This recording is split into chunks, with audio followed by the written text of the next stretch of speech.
Donc, comme vous le savez, la CCI a souhaité apporter une solution aux entreprises dans la crise énergétique qu'on traverse aujourd'hui. Nous avons rencontré plusieurs structures proposant l'achat groupé. C'est la solution que nous avons choisi de porter. Et c'est Wikipower qui a été sélectionné, donc représenté par Monsieur Jallet. Et ce matin, l'objectif, c'est qu'il puisse vous expliquer un petit peu comment le processus se déroule. Certains d'entre vous sont peut-être déjà inscrits, d'autres attendaient peut-être ce webinaire pour s'inscrire, si jamais ça les intéressait, avec toutes les informations que vous aurez ce matin. Et donc l'objectif, voilà, c'est que Monsieur Jallet puisse tout vous expliquer les différentes étapes et comment ça se passera pour vous. Donc Monsieur Jallet, si jamais vous êtes prêt et disponible, je vous propose de commencer. Très bien, parfait. Je vous remercie Et pour juste que je l'introduction. précise que si jamais vous avez des questions, n'hésitez pas à les poser dans le chat et puis on pourra y revenir à la fin. Effectivement, j'allais commencer par là. Pensez bien à couper vos micros, sinon ça va être Oui, compliqué effectivement. sur le suivi de la réunion. Mettez les questions dans le chat si c'est possible, comme ça je prendrai le temps d'y répondre, soit au fur et à mesure, soit à la fin de la réunion. Donc merci tout d'abord pour votre présence ce matin et je vous partage mon écran avec un petit support. Ce sera plus simple pour l'échange que nous allons avoir. Tac. Normalement, vous voyez mon écran. C'est bon. Très bien. Donc, juste pour me présenter peut-être en 2 mots avant de rentrer dans le vif du sujet. Donc, je suis le dirigeant de Wikipower, entreprise qui est basée à Dijon, mais qui rayonne sur l'ensemble du territoire, entreprise qui a été créée il y a 11 ans. Et moi-même, j'ai travaillé chez un fournisseur d'énergie par le passé avec quelques compétences techniques sur les sujets d'achat d'énergie et de valorisation du prix qui sont appliqués aux consommateurs, ce qui est plutôt utile dans le métier que nous avons aujourd'hui, puisque nous avons 2 grandes activités. Celle que j'appelle de la massification des achats groupés, qui est le sujet qui peut nous concerner aujourd'hui. Et on fait des achats groupés aussi bien à destination des particuliers que des entreprises. Et on a également une deuxième activité, pardon, parce que sinon vous me direz, M. Jallet, vous êtes un courtier, vous demandez des prix dans le cadre des achats groupés. On sait faire autre chose que de demander des prix. On est également consultant ou assistant à maîtrise d'ouvrage pour des industriels et des collectivités. Donc vraiment la thématique du prix, on la maîtrise avec toutes ces complexités. Donc on y est attentif dans les contrats qu'on va négocier pour les entreprises. Notre méthodologie, et c'est comme ça qu'on se rencontre aujourd'hui, c'est qu'on travaille beaucoup avec ce qu'on appelle des tiers de confiance. Plusieurs CCI, on vient de remporter un appel d'offres donc avec les CCI de la région Centre-Val de Loire. Le CCI Côte d'Or où nous sommes, c'est déjà depuis 5 ans que nous travaillons avec eux, CCI de l'Ain, etc., des syndicats professionnels comme Mobiliance, qui est le syndicat de la profession automobile, des UMM, MEDEF, etc. L'intérêt pour nous, pour être très clair, c'est que ça nous oblige à faire un travail qualitatif, parce qu'après, je dois rendre des comptes aux partenaires avec lesquels on est présenté aujourd'hui. Donc, si on veut durer, il faut qu'on travaille correctement et c'est l'optique dans laquelle on est aujourd'hui. L'achat groupé, rentrons dans le sujet. Pour moi, l'achat groupé a 3 grands objectifs. Le premier, avant même de parler d'optimiser vos contrats d'énergie, c'est de vous apporter de l'information sur cette thématique énergétique. Les marchés ont beaucoup évolué ces derniers mois. Pourquoi? Comment est-ce qu'ils vont évoluer dans les prochains mois? Qu'est-ce qu'il faut prendre comme contrat? 1 an, 2 ans, 3 ans? C'est avant tout notre rôle de vous accompagner là-dessus. On a également un second rôle, c'est celui de l'achat OP, c'est de vous accompagner sur une optimisation du prix en massifiant un peu la procédure. Et puis, il y a un troisième sujet qu'il ne faut pas négliger, c'est que si demain vous dites je vais aller voir les fournisseurs, ou bien mieux, je vais faire appel à un consultant pour être bien équipé sur le sujet, c'est pas toujours possible pour toutes les entreprises de se payer un consultant en énergie. Et donc, l'intérêt de l'achat OP, c'est qu'on va mettre nos compétences à disposition d'un grand nombre d'entreprises qui permet de lisser le coût et de donner accès à tout le monde à ces compétences. Donc, pour moi, c'est un peu l'intérêt du dispositif. Pourquoi, au final, est-ce qu'on fait un achat groupé aujourd'hui? Vous le savez tous comme moi, on est dans une crise énergétique. Alors, même si ça s'est un peu tassé ici, début 2023, on a eu une année 2022 qui était très compliquée. Juste pour bien réexpliquer ce qui s'est passé de manière très simple, le marché de l'énergie, c'est la loi de l'offre et de la demande. Et donc, très clairement, en 2022, ce que nous avons rencontré, c'est une demande qui était plus ou moins équivalente à ce qu'on connaissait avant, même s'il y a eu des efforts qui ont été réalisés, et une offre qui a été nettement insuffisante avec 2 facteurs principaux. Le premier, c'est qu'on a une production nucléaire qui a été historiquement basse. Pour la première fois en 2022, la France a, en meeting sur l'année, importé de l'électricité. Alors que d'habitude, on exporte de l'électricité. Eh bien, le solde net de l'année passée était négatif. On a importé de l'électricité. Vous le voyez sur le petit graphique qui est ici que je vais agrandir. C'est qu'on voit les prévisions de production d'électricité pour 2022 au fur et à mesure sur le nuage bleu que vous avez en bas de l'écran et puis le nuage un peu saumon. Et le nuage gris qui est au-dessus, c'est notre historique de production en 2010 et 2020. Donc, très clairement, on était nettement en dessous de l'historique de production, ce qui là-dessus crée des difficultés. Et la difficulté suivante, c'est que quand je n'ai pas assez de production nucléaire, j'ai recours à d'autres moyens de production, dont des centrales au gaz. et les prix du gaz avaient littéralement explosé l'année passée à la suite de la crise que nous rencontrons entre l'Ukraine et la Russie. Donc, on avait des facteurs qui n'étaient absolument pas favorables pour avoir des prix avantageux. Et on est sur un marché un peu boursier, donc certainement que les marchés ont exagéré la crise l'année passée quand il a fallu prendre des contrats, mais c'est la problématique qu'on a pu rencontrer. Si j'essaye de revisualiser un peu ça avec des cours de l'électricité, donc l'idée elle est très simple, c'est que quand vous demandez un contrat à un fournisseur d'énergie, qu'est-ce qu'il fait? Il regarde les cours d'électricité, à combien ils sont valorisés, puis il vous construit votre prix. La courbe bleue, c'est si j'avais voulu acheter un contrat de fourniture d'électricité pour l'année 2023. Évidemment, ça s'est arrêté avant que cette année-ci commence. On voit qu'on a atteint un pic absolument incohérent à 1130 € par mégawattheure. Pour avoir un ordre de grandeur, avant cette crise de l'énergie, le marché de l'électricité, c'était entre 40 et 50 € par mégawattheure que cotait le cours de l'électricité. Donc, on a fait plus de x20 sur le pic qu'on a connu fin août. Si je prends une valeur peut-être un peu plus cohérente, dernier trimestre 2022, ce prix d'achat pour 2023, il était aux alentours de 400 € par mégawattheure. Donc, quand même quasiment 10 fois plus cher que l'historique. Sur 2024 et 2025, courbe rouge et courbe verte, on est sur des valeurs qui sont un peu moins graves, entre guillemets, mais qui restent toujours nettement plus élevées que l'historique. Si je veux acheter aujourd'hui l'énergie pour 2024, ça me coûte plus ou moins 162 € par mégawattheure sur les cours qui sont publiés. Alors, tout ça est évidemment simplifié. Il y a d'autres complexités quand on construit le prix, mais ça permet d'avoir un ordre de grandeur. Et donc, le marché d'électricité pour l'année prochaine reste quand même toujours 4 fois plus élevé que l'historique, ce qui reste assez significatif. On voit néanmoins qu'il y a une tendance baissière là, depuis quelques semaines. On a quasiment perdu 25% en 3 semaines. Donc, on pense qu'on est dans un contexte qui est plutôt favorable pour aller sécuriser le prix pour 2024 aujourd'hui, par rapport à toutes les incertitudes qui peuvent encore être présentes d'ici la fin de l'année. Parmi ces incertitudes, on va rencontrer notamment la sécheresse. On l'avait entendu l'année passée, mais quand il n'y a pas assez d'eau dans les cours d'eau, on ne peut pas refroidir les réacteurs nucléaires comme on le souhaite. Donc, on doit ralentir l'activité de production nucléaire. Pour les autres incertitudes qu'on peut rencontrer dans les prochains mois, c'est va-t-on découvrir de nouvelles fissures sur les réacteurs? Et quelle sera la rigueur de l'hiver dans lequel on va être confronté, puisque même si les stockages de gaz se remplissent plutôt bien pour le moment, les stockages de gaz ne suffisent pas à passer l'hiver. Il faut que l'hiver ne soit pas trop rigoureux et qu'on ait toujours un approvisionnement qui soit favorable. Et c'est le dernier critère, quelle sera la reprise sur d'autres marchés, dont le marché asiatique, où pour le moment tout se passe de manière favorable, d'où la chute qu'on a.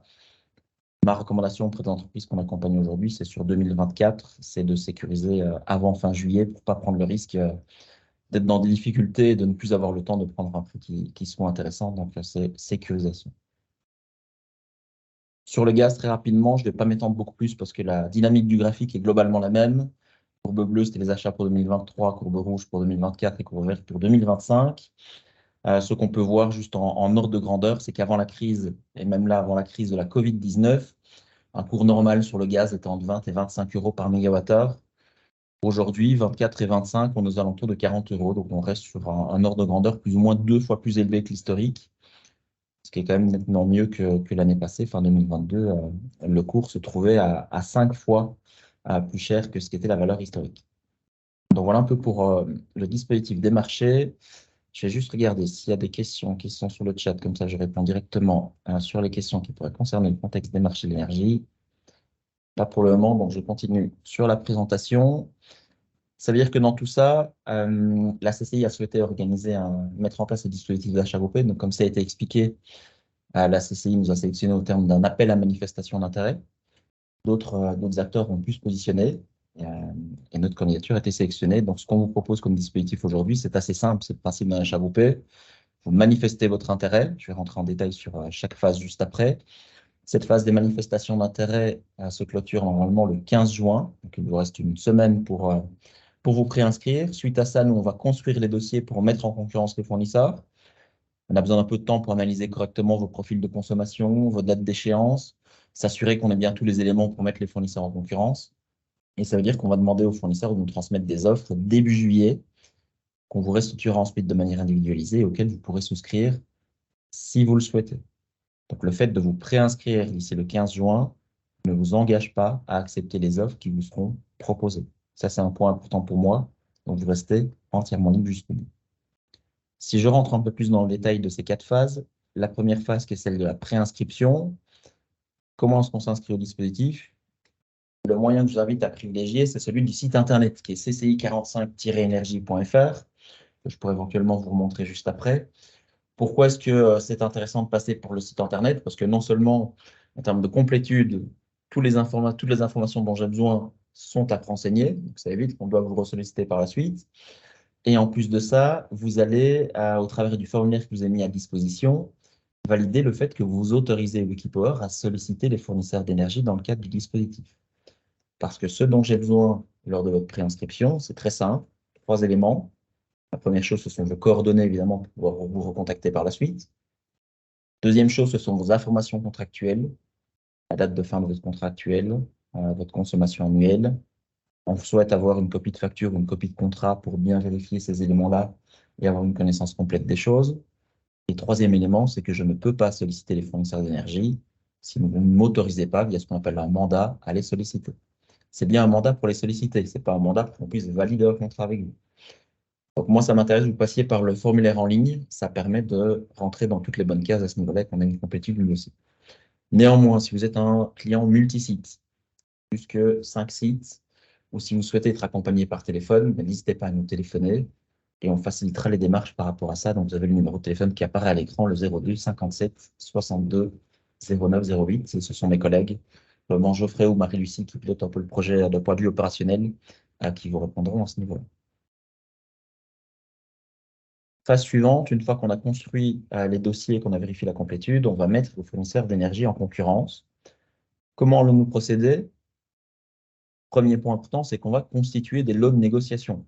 Vous comprendrez aisément, on ne négocie pas les mêmes tarifs pour un consommateur qui a un petit compteur pour son activité individuelle et qui au final est très proche d'un particulier, que pour un acteur du secteur tertiaire qui a une grande surface à chauffer ou pour un acteur industriel qui utilise son énergie dans le cadre d'un process.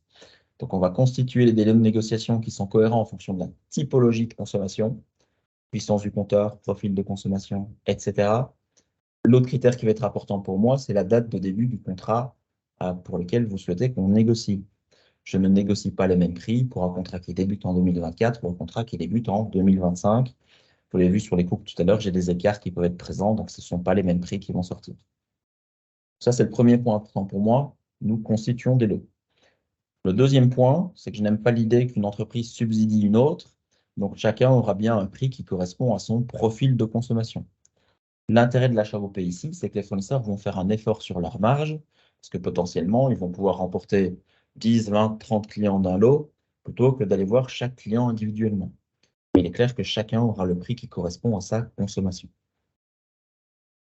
Autre point essentiel, une fois qu'on a fait ces lots, on va solliciter les fournisseurs d'énergie. Qui sont les fournisseurs que nous allons solliciter? Des fournisseurs, entre guillemets, solides.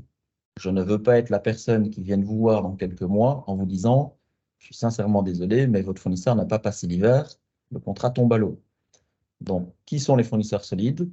Ce sont avant tout les deux fournisseurs historiques que vous connaissez, qui sont EDF et Engie. Ce sont également des fournisseurs qui sont peut-être moins connus, mais qui sont des acteurs dont les actionnaires sont des collectivités. Par exemple, Gaz de Bordeaux, qui est un fournisseur historique de gaz à Bordeaux.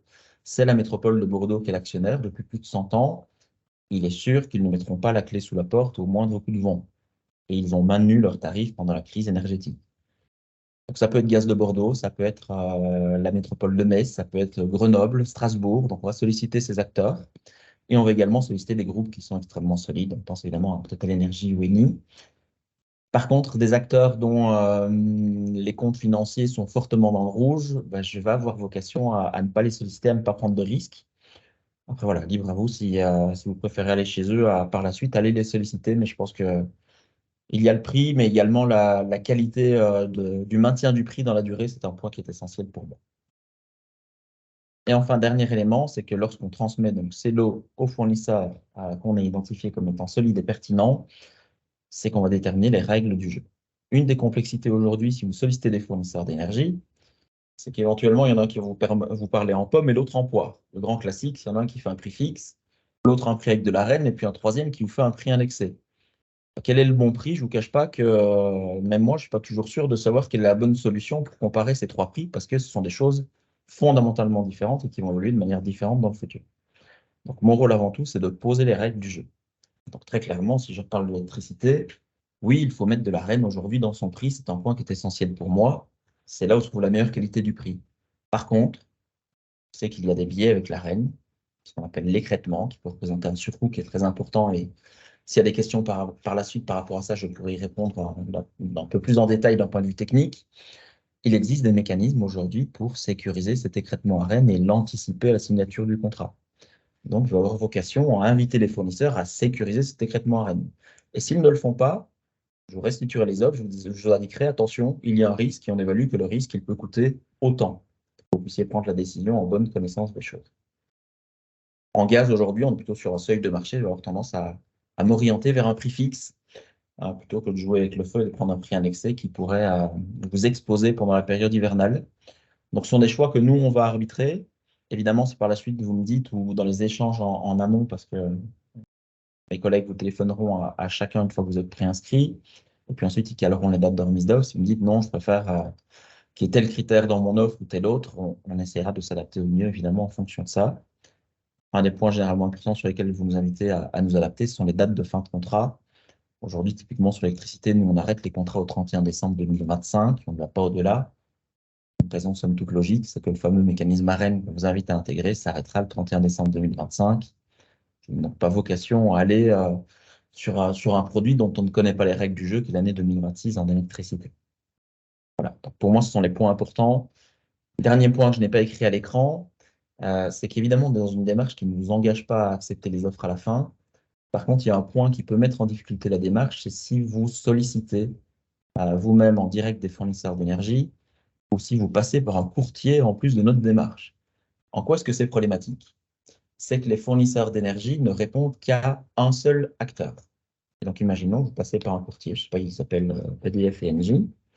Eh bien, ça veut dire que moi, je ne pourrais pas appeler ces deux fournisseurs pour votre dossier. Et dans les faits, la démarche d'achat groupé, elle s'arrête presque instantanément si chacun fait son petit marché. Parce que les fournisseurs vont me dire, bah, attendez, monsieur Jallet, sur les 20 consommateurs qui sont dans votre lot, je ne peux répondre qu'à 10 parce que les 10 autres, j'ai déjà reçu des sollicitations. Et un autre fournisseur va me parler de 10 autres clients. Et au final, j'ai un panel qui ne permet pas d'avoir un effort de la part des fournisseurs par la massification.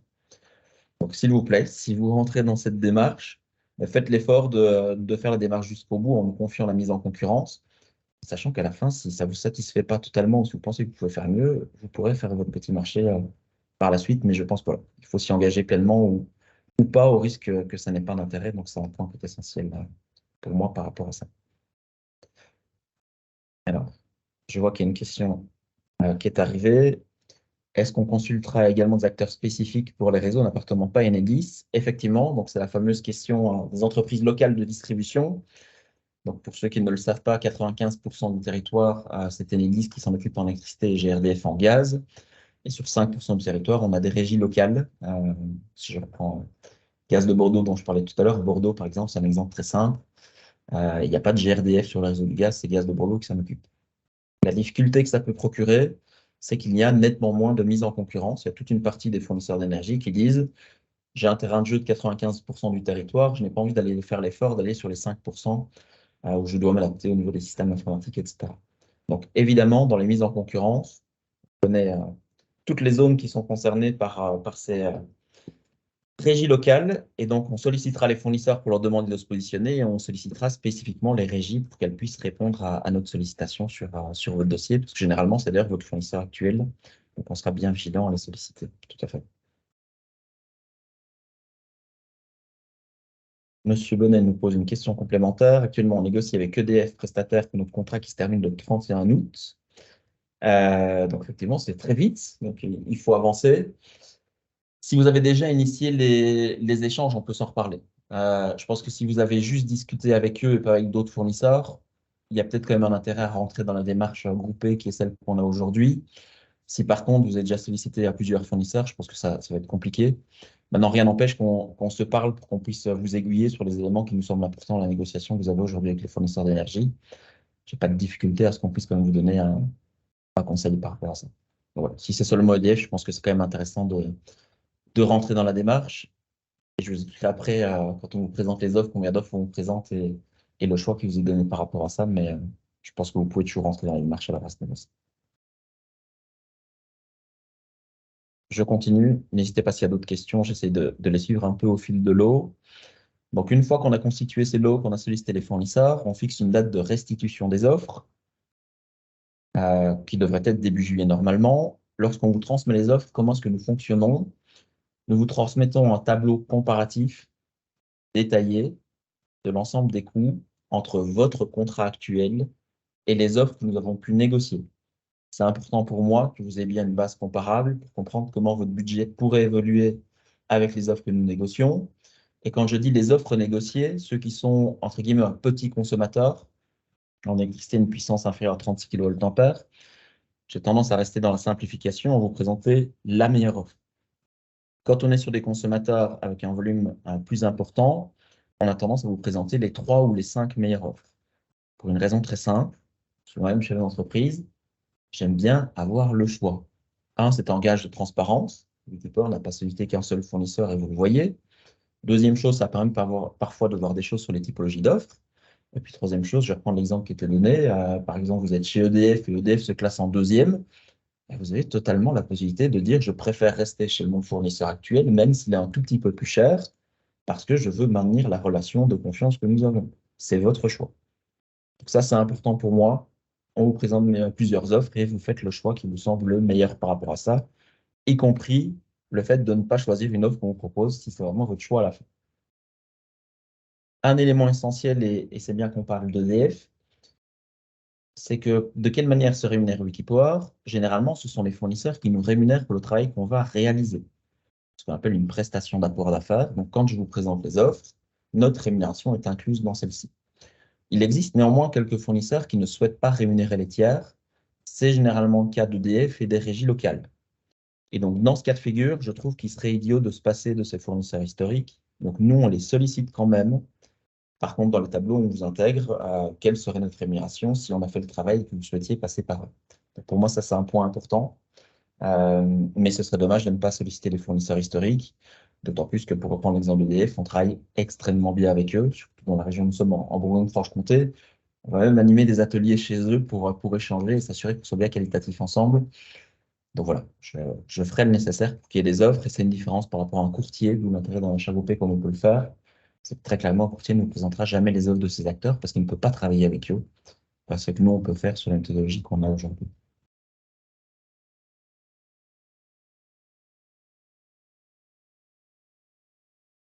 La souscription, je vous l'ai dit, vous êtes entièrement libre de souscrire ou pas aux offres qu'on vous propose. Un élément important pour nous, c'est que les offres, et vous le savez maintenant, sont valables une demi-journée. Donc généralement, nous recevons les offres en fin de matinée, voire à 13h. On va vous les restituer en début d'après-midi. Vous devez prendre une décision avant 17h. Donc les délais sont extrêmement courts. D'où l'intérêt, une fois qu'on va planifier les dates de restitution des offres, que mes collègues échangent avec vous pour rentrer un peu plus dans le détail de ce qu'on pourra vous présenter, pour que vous puissiez déjà appréhender les éléments et que vous soyez à l'aise avec les éléments qu'on pourra vous présenter. Néanmoins, s'il ne vous est pas possible de prendre une décision dans l'après-midi, il est toujours possible de faire des actualisations par la suite pour que vous preniez les décisions d'une manière confortable.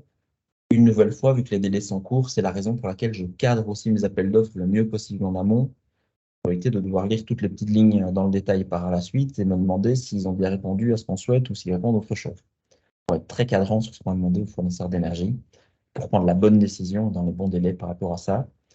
Et si vous validez l'offre qu'on a validée ensemble, on s'assurera que l'ensemble des démarches à réaliser soient bien réalisées. Typiquement, la résiliation, s'il y a une tacite reconduction auprès de votre fournisseur actuel. Ce serait dommage qu'on passe à côté où il y ait des frais de résiliation. Donc, on fait le nécessaire par rapport à ces démarches avec l'envoi du courrier recommandé qui va bien, etc. Dernier élément important pour moi, les questions qui nous sont le plus souvent posées, comme ça je peux peut-être en anticiper certaines. Mon contrat arrive à échéance dans quelques mois, quand est-ce que je pourrais initier de l'achat groupé? Qu'on se comprenne bien, le travail que nous menons aujourd'hui, c'est de négocier les tarifs de votre renouvellement de contrat actuel. Je ne peux pas modifier les conditions de votre contrat actuel. Donc, je sais que certains ont un contrat pour l'année 2023 avec des tarifs qui sont très élevés. Je ne pourrais pas casser ce contrat-là. Il y a des frais de résiliation qui sont appliqués si vous quittez votre contrat de manière anticipée. Donc, mon rôle, c'est bien de négocier les contrats qui vont arriver juste après le contrat actuel, donc par exemple 1er janvier 2024 ou autre. J'ai répondu à la deuxième question. Est-ce qu'il est possible de renégocier les conditions contractuelles? Alors, je vais dire malheureusement non. Il existe certains cas de figure un peu atypiques sur lesquels on peut toujours discuter. Mais généralement, il y a des clauses qui s'appliquent pour vous empêcher de sortir des contrats. Et c'est normal ou pas normal, là, c'est quelque chose sur lequel ils ont une position assez dure aujourd'hui. J'ai répondu déjà à toutes les questions, mais je les reparcours rapidement. Est-ce que je peux utiliser un cabinet de courtage pour obtenir des offres supplémentaires? On vous invite à ne pas le faire, sinon ça va complètement bloquer la démarche des offres qu'on pourra obtenir sur votre dossier et potentiellement ça aura un impact sur les autres participants à l'achat groupé, parce que là-dessus, ça veut dire qu'on aura moins de participants pour lesquels négocier les offres et quelle est la rémunération du Wikipower. Pour être un peu plus précis, quand on a répondu à l'appel à manifestation d'intérêt de la CCI du Loiret, on a indiqué clairement comment est-ce qu'on se rémunérerait et à quel niveau, une petite partie en fixe et une petite partie en fonction du volume de consommation. Donc, cette rémunération sera transparente. Lorsqu'on restitue les offres, s'il y a une question là-dessus, on pourra être très clair sur le montant qu'on a intégré dans les offres qu'on a négociées. Je n'ai pas de difficulté par rapport à ça. Voilà, bon, j'avais remis les coordonnées, mais vous aviez déjà eu. Je vois que le temps est presque écoulé. Si je ne me trompe pas, il y avait une demi-heure qui était prévue, mais ça me laisse comme ça encore un peu de temps. Bon, j'avais prévu des slides backup si c'était nécessaire, mais ça nous laisse un peu de temps pour les questions si vous en avez. Alors, je vois qu'il y a une question qui est arrivée de M. Bourdon. Donc, un contre EDF EX plus K, donc avec des prises de position pour 2024-2025. Très bien.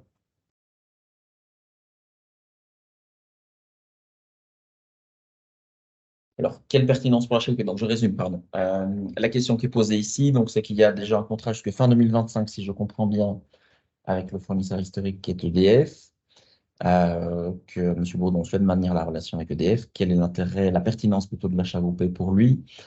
Pour moi, pour être très clair, si vous avez déjà un contrat jusqu'à fin 2025, je ne vous invite pas à négocier 2026 aujourd'hui. C'est assez clair, parce qu'on ne connaît pas les règles du jeu. Alors, je sais que certains le font. C'est extrêmement risqué, parce que toutes les simulations qu'on peut faire, malgré que les cours de 2026 sont bas, s'il y a un mécanisme qui vient en remplacement de l'AREN, même un peu plus cher, il sera plus avantageux. Et si je signe aujourd'hui qu'un fournisseur, même s'il inclut une clause de revoyure, ça veut dire que je n'ai plus le choix, je dois discuter avec un seul acteur. Attendons que la règle soit un peu plus claire. Donc voilà, si vous êtes déjà jusqu'à fin 2025, je ne vois pas une pertinence forte à y aller. Après, on peut toujours vous accompagner sur quand est-ce qu'il faut prendre des positions, etc. Mais c'est plus un travail individuel. Et je pense qu'avec la typologie d'offres que vous avez là, vous avez déjà une certaine connaissance, à mon avis, du marché. Donc, l'achat groupé, en tout cas pour vous, je pense que c'est pas pertinent pour être clair. Ok, ça marche. Bah, écoutez, merci à vous. Et on n'est jamais trop sachant, donc je voulais quand même participer au webinaire du jour pour avoir vos avis. Merci à vous. Tout à fait, je vous en prie. S'il y a d'autres questions, n'hésitez pas, par le fil de conversation ou via l'amendement, vous pouvez lever la main via le webinaire et ensuite prendre la parole, pas de difficulté.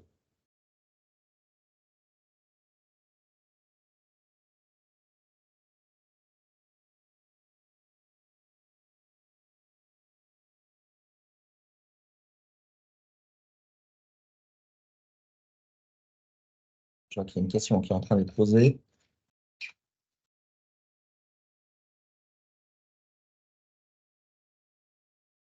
Oui, donc, vous n'avez pas la date de fin d'engagement de votre contrat, donc ça devrait figurer sur les factures. Eh bien, ça devrait, c'est une mention obligatoire, mais ça ne figure pas sur les factures de tous les fournisseurs d'énergie. Donc, si vous ne l'avez pas sur la facture, réflexe suivant, c'est d'aller voir le contrat pour voir quelle est la date de fin et éventuellement les reconductions tacites qu'il y a eu.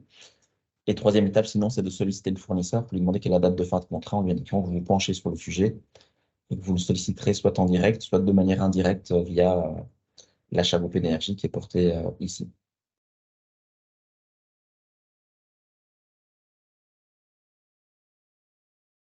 Est-ce qu'il y a d'autres questions?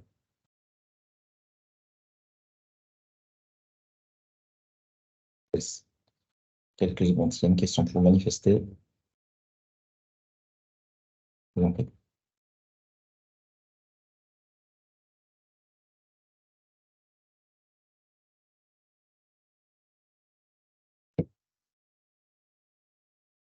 Très bien. S'il n'y a pas d'autres questions, je vous remercie en tout cas pour votre participation à ce temps de présentation sur l'achat groupé d'énergie. Si vous n'êtes pas préinscrit, vous savez donc ce qu'il vous reste à faire. Il reste une petite semaine pour vous manifester. Le site internet cci45-énergie.fr. Et sinon, mes collègues, vous pouvez joindre par téléphone au numéro que vous voyez à l'écran, donc 02 57 62 09 08. Il y a une adresse email si nécessaire. Et donc, vous aurez affaire à Geoffrey ou à Marie-Lucie qui sauront vous accompagner sur tous ces sujets. Donc, n'hésitez pas. Si, comme M. Bourdon qu'on a vu avant, vous avez une date de fin de contrat qui vous amène assez loin, peut-être que l'achat n'est pas pertinent, mais n'hésitez quand même pas à nous solliciter si vous avez des questions pour savoir quel est le meilleur choix pour vous avant de vous préinscrire ou de refuser de vous préinscrire. Je pense que c'est toujours utile qu'on puisse vous donner notre avis par rapport à ça. Donc n'hésitez pas, on est là pour ça, sans difficulté. Merci beaucoup, Monsieur Janet, vous avez tout dit. Merci beaucoup d'avoir été avec nous ce matin. Et puis donc, Monsieur Janet, vous avez tout bien conclu. Si vous avez d'autres questions, n'hésitez surtout pas. Bonne journée à tous. Merci à Bonne tous, journée. très bonne journée. Merci, bonne Au journée. revoir. Au revoir.